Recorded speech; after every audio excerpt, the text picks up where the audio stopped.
একটা মানুষ সামান্য দাড়ি রাখলে তাকে আমরা জামাত শিবির বলেই ফেলতে পারি। ওই আন্দোলনের ভূমিকা বেশি ছিল। তবে আন্দোলনের প্রেক্ষিতে যদি বলি, এতদিন 17 বছর ধরে ফ্যাসিস্ট সরকারের অধীনে থেকে ফেসিবাদ সরকার গেছে, এমন যদি আরও কোনো ফেসিবাদ সরকার আসার চেষ্টা করে কোনোদিন আমাদের ছাত্র সমাজ এটা মেনে নিবে। দ্বিতীয় বিজয় বলতে গেলে আমি বলবো যে প্রথম মুক্তিযুদ্ধে যখন আমরা প্রথমবার বিজয় লাভ করেছিলাম সেটাকে আমি বেশি প্রাধান্য দিব। কারণ হচ্ছে সেটা দুইটা দেশের মধ্যে হয়েছিল, আর আমরা এখন আমাদের নিজস্ব সরকারের সাথে করেছি। তো দুইটার আমি বলবো দুইটাই সেম না। কারণ হচ্ছে যে কি ওই আন্দোলনের ভূমিকা বেশি ছিল। তবে আন্দোলনের প্রেক্ষিতে যদি বলি, এতদিন 17 বছর ধরে ফ্যাসিস্ট সরকারের অধীনে থেকে আমরা ভুলে গেছিলাম কিভাবে প্রতিবাদ করতে হয়, কিভাবে কথা তুলতে হয়, কিভাবে নিজের মনের কথা জনসাধারণের সামনে ফুটিয়ে তুলতে হয়।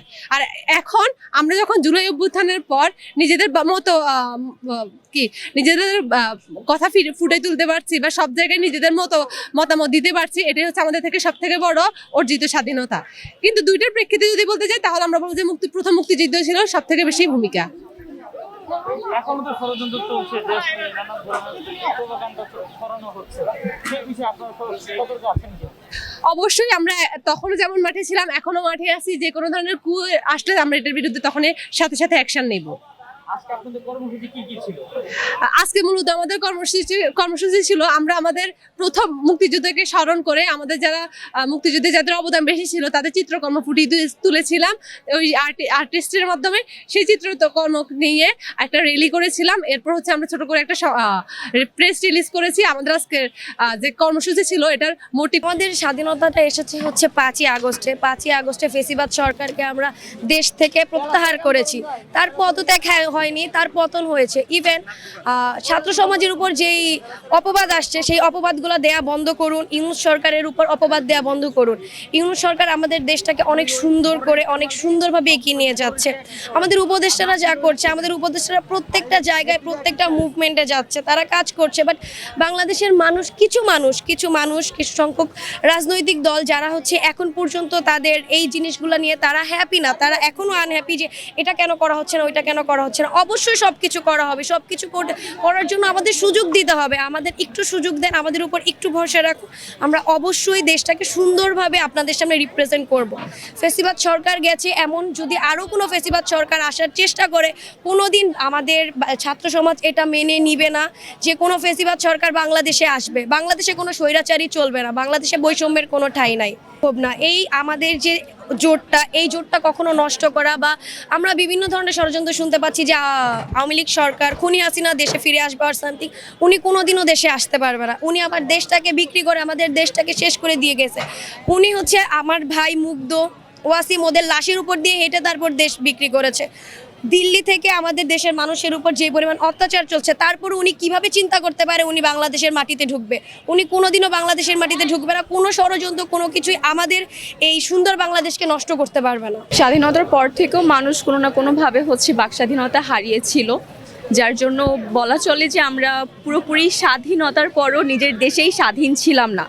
কিন্তু 5ই আগস্টের পর থেকে এক নতুন বাংলাদেশ, যে বাংলাদেশে মানুষ একসাথে থাকে, তাদের মধ্যে ঐক্য আছে এবং ভিন্ন মতের হতে পারে, কিন্তু ভিন্ন মতের হওয়ার কারণে কারো জীবন যাওয়ার কিংবা জেলে যাওয়ার আর ভয় থাকে না। এক অন্য বাংলাদেশ আপনি আশেপাশে দেখলেই দেখতে পারবেন, এখানে হিন্দু, মুসলিম, বৌদ্ধ, খ্রিস্টান সকলে একসঙ্গে আছে এবং ভিন্ন ভিন্ন মতের মানুষজন সকলে রাজনীতি যারা করে তারাও সকলে একই সাথে একই জায়গাতে।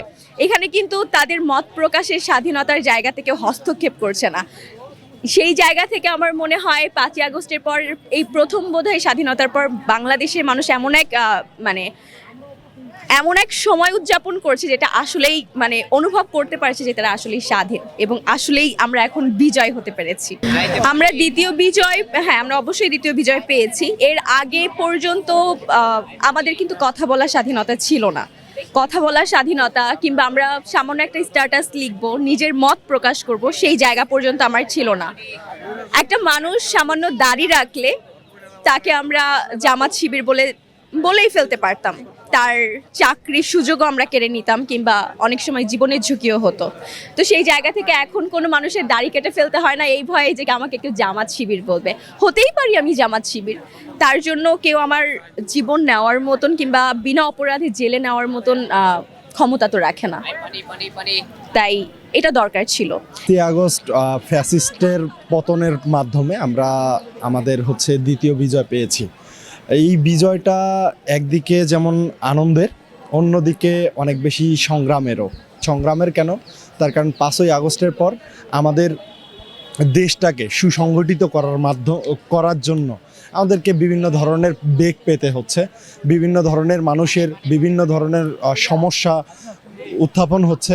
এই সমস্যাগুলো এক এক করে সলভিংয়ের জন্য কাজ করে যাচ্ছি আমরা, শিক্ষার্থীরা কাজ করছে, বিভিন্ন মহল কাজ করছে। সো সব কিছু মিলিয়ে এখনও স্থিতিশীল অবস্থাটা সম্পূর্ণরূপে আসেনি, তবে খুব শীঘ্রই এই সময়টা ফুরিয়ে যাবে ইনশাল্লাহ। আন্তরিক ও বিপ্লবী শুভেচ্ছা সংগ্রামী ভাই বোনেরা, ৭১-এর স্বাধীনতা সংগ্রামকে দীর্ঘ ৫৩ বছর আওয়ামী ফ্যাসিবাদী শক্তি তাদের দলীয় ন্যারেটিভে কুক্ষিগত করে রেখেছিল।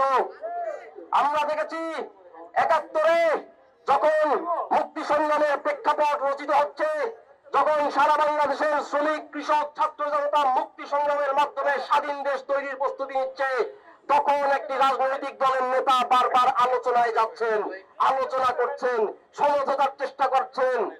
যখন তিনি তার গাড়ি নিয়ে ইয়াহিয়ার সাথে আলোচনা করতে যান, তার গাড়ির পতাকায় স্বাধীন বাংলাদেশের পতাকা যখন ছাত্র নেতারা লাগিয়ে দিতে চায়, তিনি জিপ কেটে বলেছিলেন না না না। যিনি প্রধানমন্ত্রী হতে চেয়েছিলেন, যার দলের নেতারা পার্লামেন্টারি পলিটিক্স করেছে, ক্ষমতা চেয়েছে, এমপি মন্ত্রী হতে চেয়েছে, জনগণের আন্দোলন সংগ্রামের অভিমুখে তারা তখন বাধ্য হয়েছেন স্বাধীনতার কথা মুখে উচ্চারণ করতে।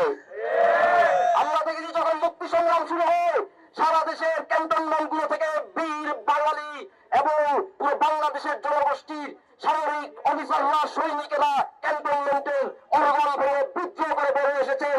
শ্রমিক, কৃষক, ছাত্র জনতা একের পর এক অস্ত্র হাতে তুলে নিয়েছেন। তখন এই গোষ্ঠীটির লেজ গুটিয়ে একটি বিশেষ দেশে পালিয়ে গিয়েছিল।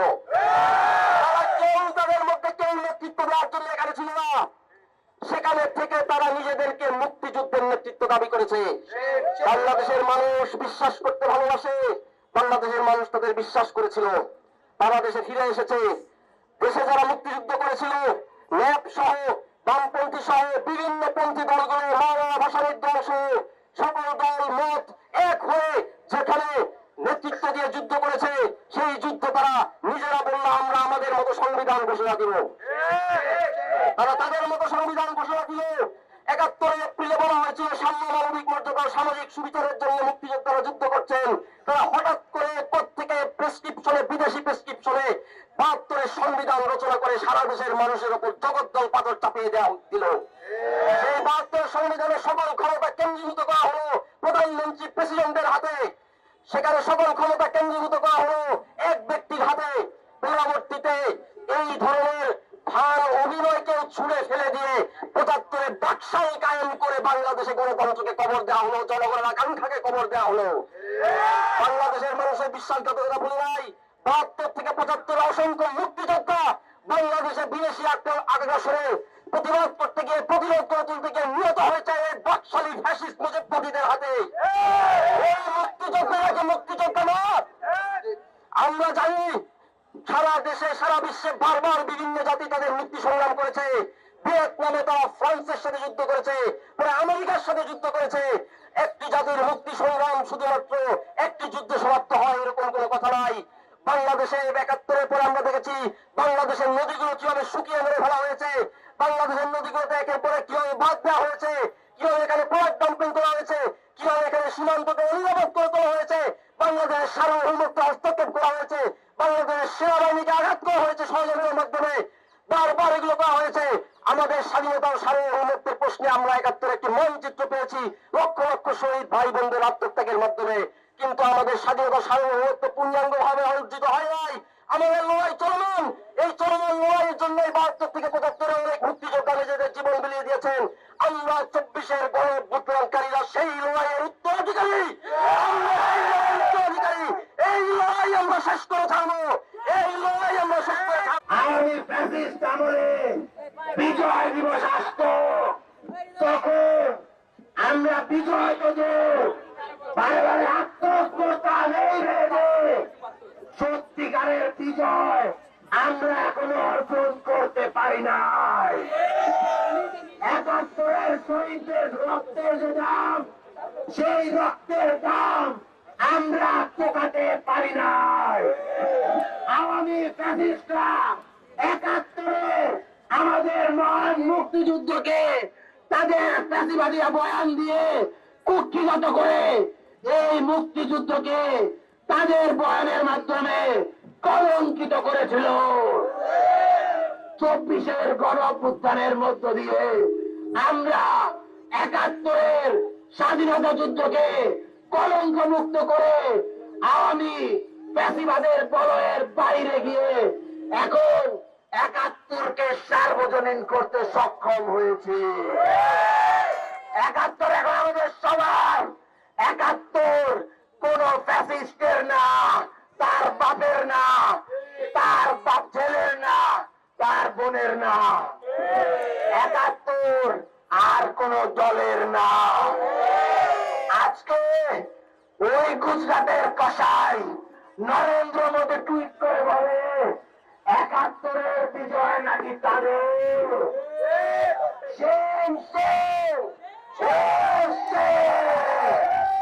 আরে মোদী, তোর হাতে তো গুজরাটের রক্ত লেগে আছে।